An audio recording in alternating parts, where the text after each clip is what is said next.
From the Taylor Strength Bunker with your hosts, it's Strength Director Danny Taylor and Thomas Ronald Wakin. Gentlemen, the bar is loaded. Welcome to The Bar is Loaded. I'm Danny Taylor. Thomas Regan. In this episode, we're talking to you while we address our own body images.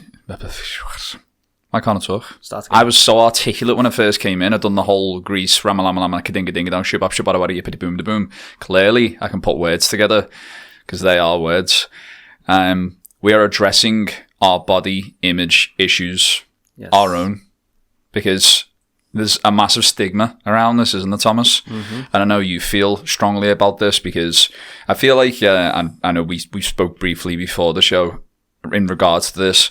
We've both been through this sort of like muscle dysmorphia thing and not being happy in our own skin and stuff like that. And I thought it would be good for you guys listening to hear our accounts and our opinions on it. A lot of people don't like talking about this, but it needs to be addressed. It's very controversial as well. It's very controversial. I think there's definitely a stigma. Yeah, there's a stigma, but there's a gap, I think, between like people speaking about it and being comfortable in their own skin versus being healthy, and we're going to get to that because that's what it comes down to. Yeah. But first, I think it'd be good to talk about our own experiences. So I'll open up. Been a skinny noodle all my life. Been a skinny little biff. When I first started out, I obviously, like most of us do, want to get bigger. We're hard gainers, me and you. It's very difficult for us to put muscle mass on because of our genetics, the way we're born. Well, we shouldn't be really doing this sport, should we? We should be runners. We should be doing athletics, long distance running, whatever. But like the motivation for me was like, oh yeah, pack on some muscle, get on the protein and that. Want to look like Arnold Schwarzenegger. I'll do some tricep kickbacks, and then in 6 months I'll have muscle. And yeah, it didn't work. Takes time. Takes a long, long time. When you've got a body type like mine and yours, just naturally skinny, ectomorph. Yes. Physiologically speaking. The rate that it takes me and Thomas to put muscle mass on versus someone with endomorphic genetics. Scandinavian genetics. Scandos. Or even better, mesomorph. Naturally athletic. Tend to have a higher percentage of muscle mass and can grow muscle mass at a higher rate than the average person. Look at a dumbbell and you'll get massive. Right, yeah. Look at a protein shake and put on 3 pounds of muscle mass. Oh, I hate you guys. But anyway. Same. It kind of like, in a way, it's good because it makes us want it more and train harder, but it can have a detrimental effect too. Yeah. And I know we'll probably talk about going through bouts of it now still, not being comfortable gaining weight. I know we're both trying to gain weight right now. I think you've recently just started to cut because you're not happy in your own skin. Yep. So I think it's quite appropriate that you're doing that given what we're talking about today. And hopefully, I don't know, maybe you'll learn something about body image. Maybe you'll have an epiphany about your own and how we deal what with it means, it how we deal with it. Yeah, like what can you do to move past it almost, or at least combat those issues? Yeah, I don't think anybody who does weightlifting or powerlifting, bodybuilding, whatever, will never feel as comfortable as they can. I don't think anyone will ever feel 100% comfortable in themselves, in my personal opinion. I think like it can be a good thing and a bad thing. For me, like it's like that motivation to always want to keep on top of it. Yeah. Like I know if I don't train, if you don't use it, you lose it, right? Yeah. I know if I don't train, I'm going to lose muscle mass quite quickly because of my genetics. It takes me so long to gain muscle mass, and then overnight I'll lose it. Like I'll use the injury as an example. Dislocated my knee a year and a half ago, and since then, atrophied, lost so much muscle mass. Generally in the leg that was affected more than anything, and I carry all the weight, all the muscle mass that I gain in my legs because of all the squatting and stuff that I'm doing week to week in the wheels. So to lose that like was such a massive setback for me, like physiologically, but also like psychologically too, mentally, I had a massive setback. And then it was like, right, yeah, well, what's the point, sort of thing. But, you know, you go again, don't you? You just keep going. And, you know, I guess my personal body image issues came from always getting called like the skinny kid in school, and like never getting picked like first, or always getting picked last pretty much for like anything sport related. When we had like a footy selection and the captains or whatever, or the popular kids at the time would be the captains, or the kids who were good at footy, who were always the popular kids, of course. Yeah. I was always last to get picked. And like, I'm just like this tall, lanky kid. Do you know what I mean? I wasn't even that bad at footy. I used to play Sunday League, scored a goal on my first ever game as well, my debut. I've always been like this size as well. So when I first started training, I was really, really skinny. I was probably very like unhealthily skinny at the time. Yeah. So lifting for me was like so important, and it changed my life. Of course, we wouldn't be talking now if it didn't. But yeah, like even not just from like, it didn't just start with that. Like it was like all my life, and even like family and friends, and still now do it. And I'm not bothered. Like I'm okay with it, but it's because like I'm dealing with it. I'm doing something about it. And also my primary goal is in aesthetics. Yeah. And I think that is a massive, it's performance, it's strength. And that is a massive thing. I think when I went from not being as bothered about what I look like versus how I feel and how healthy I actually am, it all changed pretty much. I was able to not totally get over it. It's still always in the back of my mind now. I'm trying to gain weight as we speak from losing all the weight with the injury. And I know that like I'm not 100% comfortable with the way I look right now, but it's a necessary step for me to get to where I want to be. Yeah. And at any point I can just recomp and cut, and then I'll be more comfortable in my own skin then. Bottom line, I feel healthy. I would like to think I am healthy. I'm training like 3, 4, 5 days a week, depending on what's going on. Jiu-jitsu and stuff, sometimes twice a day. I'm training all aspects of fitness as well. So I've got the strength component, the power component, the fitness component, with jiu-jitsu in particular, the bike with cardiovascular as an example. I eat well, generally. I still eat crap every now and then, weekends, like stuff my face, like we all do. And I'm okay with that. And I think you've got to be as well. If anyone out there has got a similar story to mine, and I know yours is probably quite similar, given our, body types and the same challenges, the same goals. I hope that brings you some sort of clarity, and I hope it brings you some comfort knowing that you're not on your own, first of all. And like, if you change your mindset a little bit, if you focus on like how you feel and performance goals, you can get over your own body image issues. What do you do to cope with that? To cope with your body image issues? I think things? Like what I just said there, just like knowing that at any point, if I started to do a cut or something, I could get to where I want to be aesthetically. Yep.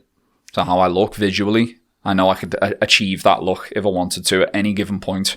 And just knowing that where I am right now is a stepping stone. It's a necessary point in my life or phase in my training plan or program in order for me to get to the next weight class up it is. Yeah. So it's in order for me to get up to 90 kilos. So because I'm so tall. So you just say it's a process, and it's a process, and that's all you have to say. Would you agree with that?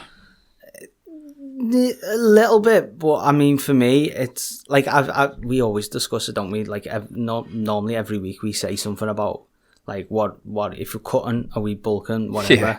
And I think the main what I tell myself is that it is a necessary process, but I say like you only look like this because you want to look like this. If that makes sense. Yeah. So, I mean, I sometimes I look at myself in the mirror when I'm bulking. I'm like, oh, you're just like, I get it. You know what I mean? Yeah. You just like get that down feel, but it's okay because You've got to be healthy. You just got to know. Skin. Yeah. You just got to know that like what you're doing is a necessary step. I think to achieve whatever goal it is that you've set out to achieve. Yeah. I think if you're going in blind, like you don't know why you're doing it. Yeah. I think that is a problem and can cause like a reoccurring issue of like, well, why do I look this way? And I'm trying to achieve this goal, this and that, and like this path, this journey I'm on doesn't make sense in order for me to be able to reach that goal. Yep. You know? Yeah, because if you're not gonna, because at the end of the day, we're both natural, so we need to fucking eat more to put on weight, don't we? To gain muscle. That's a hell of what a lot. We need to do. Are you comfortable sharing your body image issues? Yeah. Of course. What are yours? Where did they start?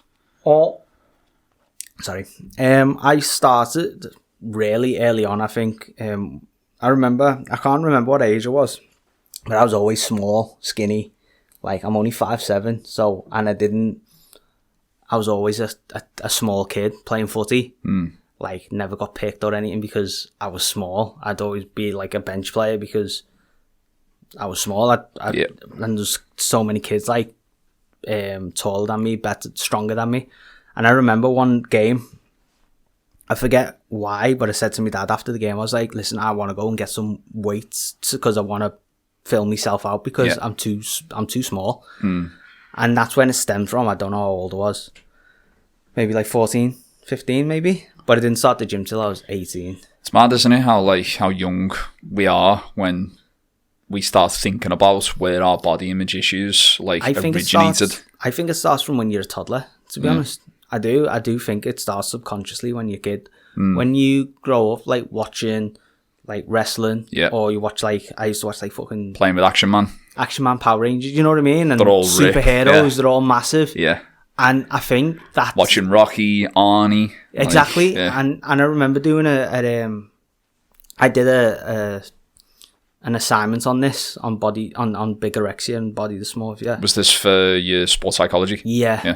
And that's the first thing that I talked about was how you're brought up to think this is the ideal body type, like being ripped, when essentially it's not sustainable to an extent. If you think about it, because I know we're probably going to, this is just a little bit of a segue, I know we're probably going to come back to this, but if you think about it, like that look isn't healthy. No, it's not. When you think about it, like it's not sustainable long term. You know, the lowest body fat I got to was sub 10%. I think I got to like 9% at a time. And there is an image, and I'll like share it somewhere just for reference, for context. And I almost fucking killed myself trying to get to that body fat. I was about 69 kilos. I was obsessed with the image and the aesthetics at that point. So this is when I'd started my training. I was into strength, but not as much as I was into the look and wanting to look good in myself and be lean. I was obsessed with looking lean. I think it's because I knew that I couldn't get as big at the rate as what I wanted to. So I was like, well, I'm lean already, so I'll work to my strengths. I'm tall. I'll look better at 9% body fat than what you would. I was going to say that's different because I'm shorter, taller, right? So it's if I put 5 kilos of muscle, right? Yeah, or 5 kilos, I put 5 kilos on, I broaden out. Well, 5 kilos might not. You might need 10 to broaden out. You know? Fucking definitely. That's why I'm like working up to 90 kilos now. Yeah, and I'm sitting at 80ish at the moment. Yeah. But yeah, I was just like so fucking obsessed to the point where like I was almost not eating, and I would train for like 3 or 4 hours straight because it was in my head that I was like, I'm gonna burn fat, I'm gonna be shredded, I'm gonna be stripped. Yeah, I think though, and it's such a bad way. Like I could only stay at that body fat for about 45 minutes. Yeah. And then just like, as soon as I drank, as soon as I ate, I was so dehydrated. And then I was thinking, how the fuck do competitive bodybuilders do this? And especially the ones who proclaim to be natural as well, because you need some fucking Egyptian supplements to get you through that, because like, what the fuck? It's insane. Yeah, I was gonna say, I lost my trail of thought. It must have had a negative impact on you psychologically as well, like not eating. I was so moody. Food and, aggressive and so forth. I think, I was snappy. Agitated, it's like, things that didn't matter would bother me.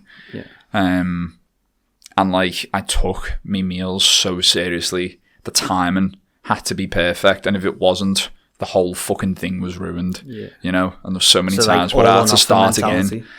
again, because I don't know, and like I was living at home at the time, so let's just say like I don't know, my mum would like make some fucking cakes for my little sisters or something, and that would really bother me. But she didn't know what I was doing. You know what I mean? And she'd be like, "Oh, we are," and come in, and she was just trying to be nice. And I'd be like, man, I could be. When it's not. Yeah, I was like, pointing the finger, like, it's your fault, you tempted me and stuff. And the only thing I could relate that to more recently is like trying to cut for competitions. Yeah. Which has its own challenges, but it's definitely nowhere near as bad as having body image issues in relation to wanting to be lean. Would you say that's down to OCD, obsessive compulsion disorder? Yeah, because I think to get to that body fat, you need to be obsessive. You need to weigh everything correctly. You need to, you're right. Like you said, meal timing, water intake, so you don't spill over, or water retention, all that sort of thing. You've got to nail everything spot on. No, you're right. Yeah, I guess so. Would you say you were a bit? Probably experienced bouts of that for sure. Yeah. Everything I had to be routine, and if I miss something, like I would not miss training for the world. I would fucking walk in all sorts of weather to train, or I would like, in terms of like the weekly shop or whatever whatever it was, it had to be done. Like I had to get it, and if I didn't get it or like missed, like got the timing wrong or something like that, it would set me back. It's like more psychologically than physiologically, but I had it in my head that it was going to set me back physiologically, and the way I looked. Does that come into play now sometimes when you do a cut? Do you go back into that obsession mode and go, okay, I'm cutting now, so I need to be the way I was? I'm glad you asked. I definitely feel the pull. I'm very aware of like the dangers of that. And like falling back into that like pattern, and in the lead up to a holiday, for example, it sometimes does get a bit extreme, because I'm like, right, I'm like a couple of days out here from the flight or whatever, I've got to be absolutely bang on in case I ruin it for the first few days on the beach or nice whatever, photos. Exactly, lad. So I think like I need to get over that. That's still a problem now. I don't know about you, but for me, I feel like when I cut, I become obsessive. But when I bulk, I'm not really that obsessive about bulking. No, I'm definitely more like regimented and like routine when it comes to cutting. I'm so much more strict. It's harder, isn't it? That's probably whereas like when I'm bulking, I'm just like, okay, I can eat now. So I just fucking eat because of the way I am as well. And I've spoken to like, people who've got like who work in like dietetics and who've got sports nutrition degrees and stuff about this. And because of my body type and because of how tall I am and because of how active I am as well, they're genuinely looking at me and they're like, you can eat anything. You need to be like Mark, who just eats like 6,000 calories. Right, yeah. I'm on 4,000 on average now, and it's hard. Yeah, I'm only on 2,200 at the minute. You dirty bastard. Mad, innit? But for Hang me... on, are we coming up to an interlude? Yeah, we are. Okay. All right, well, Thomas, thank you very much for not sharing in the first part of that. We would love to get your thoughts and... opinions. Yeah, let's just stop it there because his cameras are going to go off, aren't they? So, see you in part 2.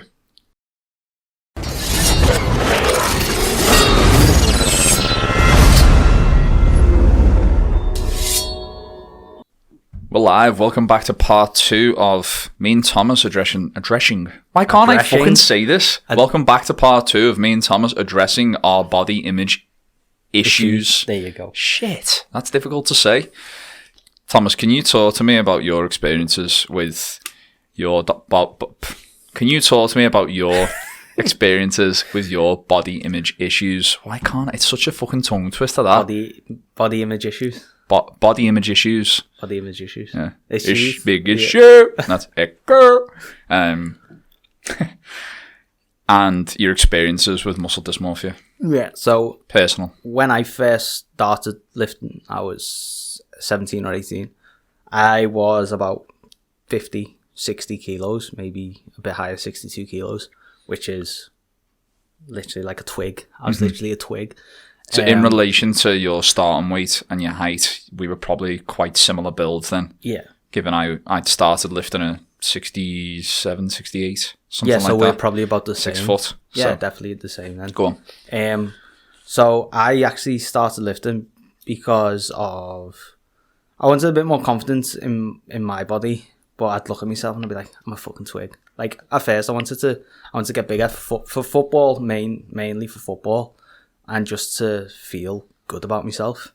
And I started with like a couple of weights in me nan's garage.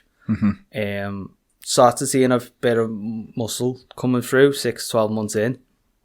And then since then, I've always been like, I've never had that much issues with my body, like compared to others.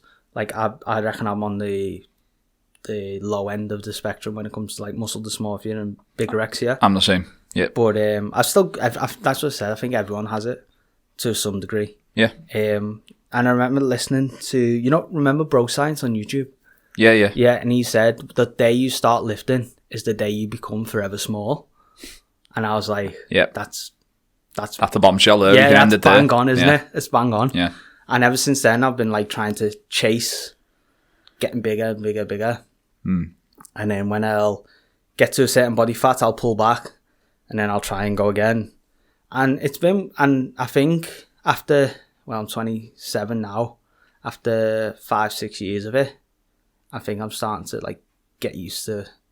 I don't think it's yo-yoing, but it's like recomping, going back, recomping, going back. I think if there's intent there, I think if you know exactly what you're doing and you're not just doing it because you're scared, yes. I think it all stems from fear, doesn't it? Yes, and I think I do have fear when it comes to bulking because I don't want to get over a certain body fat percentage. Yeah. And people, like, the research is, I think for me personally, the research, if you go over anything over 18, 19, 20, you're starting to get a bit like detrimental effects on your health. Now, some people will disagree with that. That's just my opinion.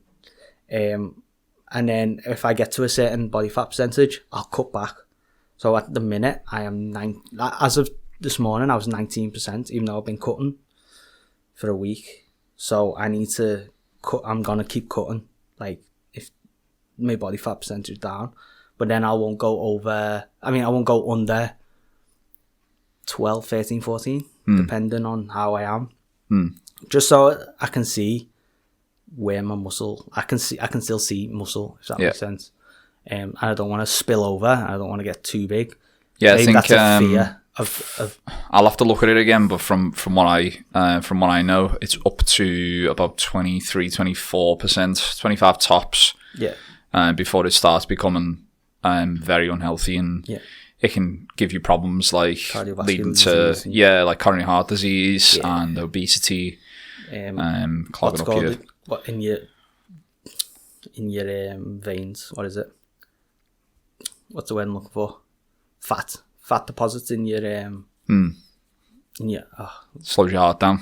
Yeah, I forget what it's called. Cholesterol. Thank you. Thanks, Scott. Yeah, cholesterol. Yeah, high cholesterol. Yeah, and then it becomes a detriment to your health. I think that's a good segue onto the next point, which is like talking about the stigma around being okay with how you are and how you look, whether you're super skinny like us, you're super fat, you're in between, whatever, you might not be the ideal physique, and I throw quotation marks up there for those of you who are listening, based on what society deems average and what is depicted in the media as average. The media's a big or one. Ideal is probably the better word than average. I think the media plays the biggest part in it. Definitely. Yeah. Like, we said it when we first started. You grow up watching your superheroes and your action stars, Arnie, Stallone, all these, the Power Rangers and all that. Like, they're all pumped. They're all like, you said, aren't they? They're all juiced up and they all look fantastic, but it's like it's on it, and it's not sustainable as well, for that matter. not over a period of time. And this is why people end up with the likes of serious muscle dysmorphia and bigorexia issues. And that's why then conversely, the other side of it, this is us talking from being skinny kids, wanting to be bigger. Then you've got people who might already be quite big, looking at these action stars going, right, that's what society deems as ideal, and that's what the media depicts as ideal. So I've got to not eat now to look like that, or I've got to lose all this weight now to look like that. And that can lead you down a very dark and dangerous path, whether it's steroids, whether it's not eating and developing eating disorders, developing bad relationship with food. All these issues stem from what we've just said there, where the ideal depiction of what a body should be like. And I think it's okay to be comfortable in your own skin. That's fine. But if it does have adverse effects on your health, then it's a problem. And that needs to be addressed. Yeah, agree. And you need to have awareness for that. Yep. And that's because it's going to fucking kill you if you, like, it's going to cause serious problems for you if you don't address it. Yep. And I think these days, like, people will be quite vocal about, being comfortable being super skinny or being super fat. Yeah, both ends of the spectrum is just bad as each other. Or whatever these other profiles are. Yeah. And like being okay with it. And that is okay as long as you are healthy. Yep. If you're not healthy, then it's not okay. And I think that is the stigma right now. Yeah. And we need to break it. So I think you need to recognize that if you are one of these people. Yep. You need to be able to call yourself out. Yep. I feel like it's very like it would have been so easy for the likes of me and you to just, when we were, I don't know, a bit younger, naive, more like get on the juice. Because we're like, I'm tempted. 4 or 5 hours into the gym. Yeah. Look, I'm injured as fuck. I'm still tempted now. Yeah. I'm not ruling it out. Yeah, and that isn't a body image issue. It's a body performance issue at this point. I mean, which is another subject. For me, though, I think, personally for me, when I was 22, 23, and I was putting hours into the gym and not really getting much out of it. Yeah. There's a lot of people out there who don't stick to the process and are not bothered about the long-term goals, and they'll just want short-term gains, and they will go on steroids, and then that'll just mess them up for the rest of their life then. And I think that's... You said something profound in the first episode I think we done. I think it was the pilot. Oh, no, actually it wasn't. I think it was season 1, and we were talking about, it was the You Said episode, season 1, and you said, someone said that they done a research study on the Olympians. Yeah. And it was like about the gold medal or something like that. Yeah. Can you remember what you said? Yeah, so they said if you take steroids and die in 8 years but get a gold medal, would you do it? And most of them said yeah. Yeah.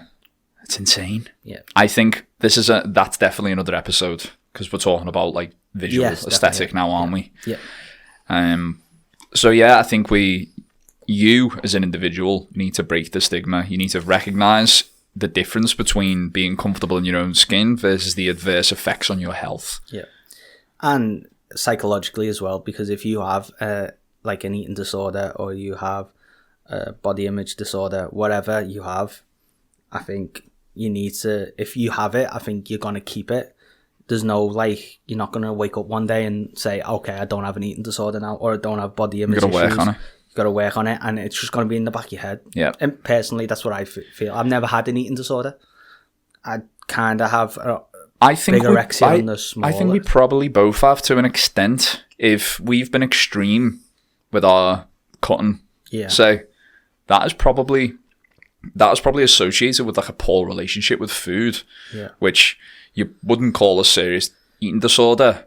But it's also spectrum. undiagnosed. I'd say it's on the spectrum. Yeah, it's undiagnosed. As I say, when I was wanting to get, just to prove to myself how much of a low body fat I could get, it got dangerous for me.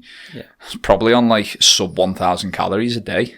The fuck? It's very dangerous. That's very for how dangerous, tall I am and active I was at the time. I was training 6 days a week, sometimes twice a day with jiu-jitsu. So that's a problem. I've never got down to minus 10% body fat, because I don't know how I'd react to it. I'm actually quite not scared, where I'm like, it's a bit weird, like thinking going down to that level of body fat. Like, how would I change personally? Yeah, like you said, it's a scary thought. Yeah, and your mood changes, and I'm like, I think it's got to be really calculated if you're going to do it. You've got to have everything in place, and I would say, just to come full circle here, and just to wrap up what we're talking about before we move on to how companies are taking advantage of this shit, is that like, if you suffer with anything that we spoke about there, if it, if what we've just said bothers you as well, then you need to like reach out. You need to like ask for some help. Go and speak to an expert. If you've got an eating disorder, poor relationship with food, if you suffer with, like what me and you do, some elements of bigorexia and muscle dysmorphia, or you're the opposite end where you're not eating because you're scared of eating, right? Yeah, bulimia, right? Yeah, you're scared of putting weight on, or you're trying to lose weight rapidly. You really should reach out to someone for help. Yeah.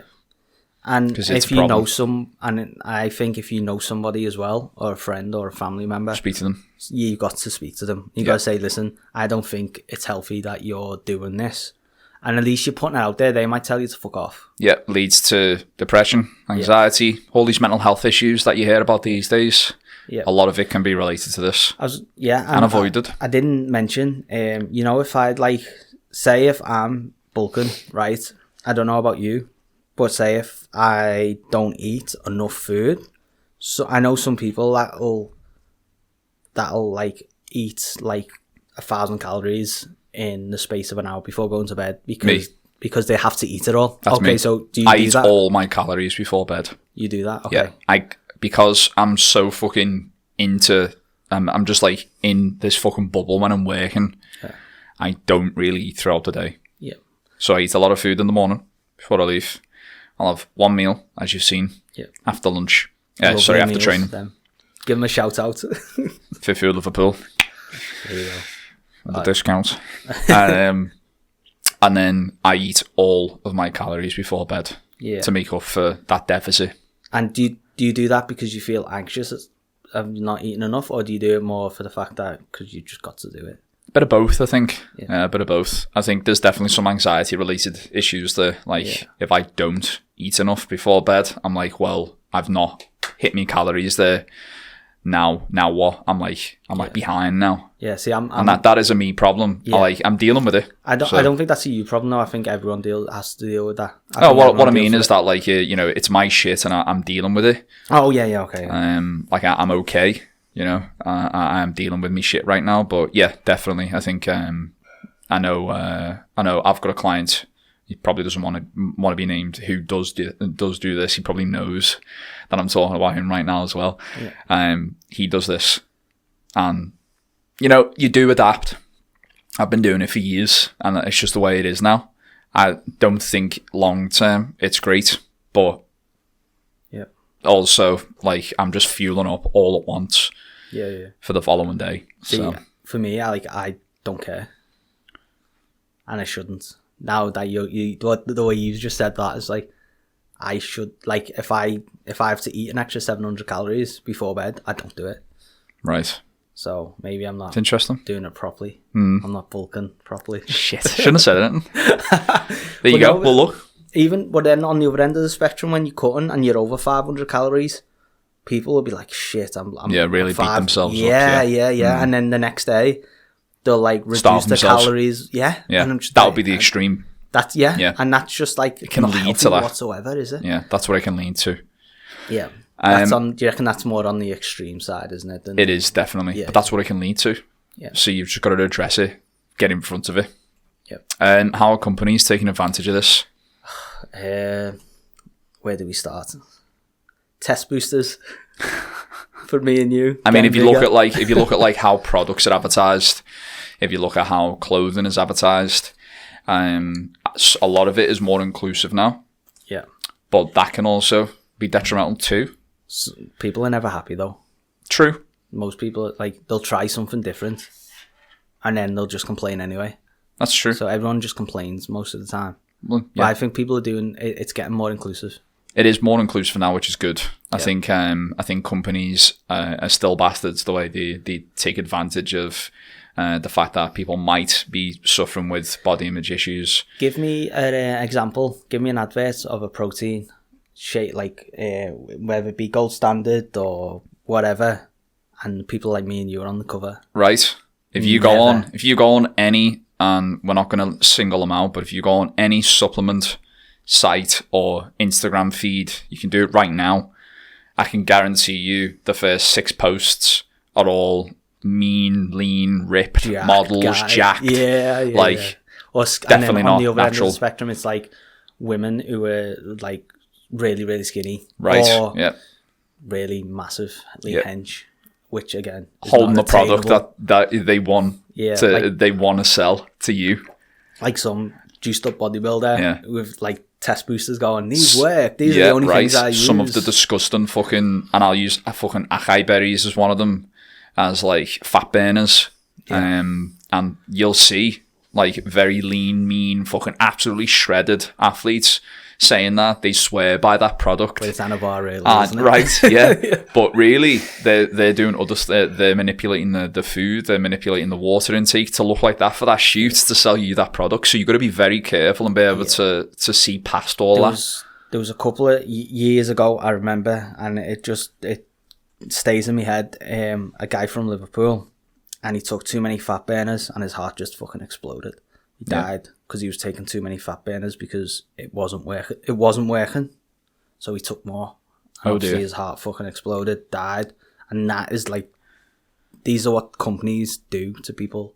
Because if I take like, I don't know, like T4, T5, T6, whatever, and I take it and I'm like, I'm not getting results here because I'm still eating Mackies and stuff. I'm still eating takeout food. Yeah, I'm not dieting properly. I'm not in a caloric deficit, but I expect these magical pills to make me get a 6-pack. Yeah. And it doesn't, and then I keep taking more. Like, it's wrong, it's isn't it? Yeah, it's wrong. People morally, do that. Morally, People do that. Really bad. That's how fucking serious it is. But companies are still taking advantage of it. I've been like conned with that stuff as well. Mass gainers. Just full of sugar, aren't they? Yeah. And then I thought, oh yeah, I'll take mass gainers and I'll look like the person on the cover. Yeah. Men's Health. How long we got, Scott? 5 minutes. Are we wrapping up? The social media effect. Again. That's the last thing we need to talk about. When do you find athletes like ripped athletes like Ryan Terry, or I'm just spouting them out. Yeah. When he doesn't look like he's got a 6-pack. Yeah. And then what they'll do is, like, in my personal opinion, what I think they do is they'll cut down so much, do a shoot, and just use them pictures all year.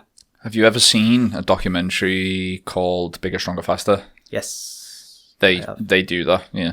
So there's a guy on there who he's like a friend of Chris Bell, who's doing the documentary, and he's creating his own supplements just to prove a point that the FDA doesn't have to like approve it or whatever. You can just actually start selling it. It's a case of I think they've got to prove that it shouldn't be on the shelf before they can take it should be. Right. Yeah. So anyway, proprietary blend he gets to sell it. He rings his bodybuilding friend up, who's in the middle of like his in-season training anyway, so he's quite shredded. He's got a show coming up, and he does the shoot for him. But he says like he doesn't look like that all year. Like year round, he's got like a gut. He's eating in a surplus, and then it's only for a few weeks of the year actually that he looks like that, and he does all the shoots. So you've got to be very careful with what you see on social media. I think you've got to be careful with what companies are advertising and saying. Go ahead. I think I'm not conning people. Yeah. But I will. Like, that's another reason why I'm on a cut, and I've said it on my Instagram stories, I want to look good for a photo shoot with Scott. Because, again, I know I like powerlifting. Perspective though, isn't it? Yeah. It's perspective. I want to feel comfortable in myself and feel comfortable the best I can look to help others look whatever they want. Show that you can do it for you, and and you can help them with it. Yeah, as a result, you're walking the walk as well. Yeah, but then it's kind of why I done it. But then am I the problem? I think because I'm doing exactly the same. I think you just need to be aware of it. I think, like, I mean, the fact you've just said it, you've acknowledged it, you're aware of it. But no, it's interesting. I think that was quite a serious episode, wasn't it? Yeah. I think we could definitely talk more on it. We might have to revisit this, but it's been a good one. I think it'd be interesting to get some guests on from the opposite end, someone who's started off in, like, I don't know, endomorph, naturally bigger, on with us to talk with them about their difficulties and maybe body image issues. Yeah. But to wrap up, just be careful what you read and see on social media and what you buy into. Yeah. You look at who's advertising it. Go down the science route, science first, like speak like sports nutritionists, whatever. Also get in touch with us if you want to talk with us personally more about our problems with our own bodies and body image issues. Yeah. Anything else you'd like to wrap up with there, Mr. Thomas? No, I think just read scientific journals, read scientific... Do your research. Yeah, do your research, yeah, exactly. Do your research. Bombshell. I've been Danny Taylor. Thomas Regan. See you later.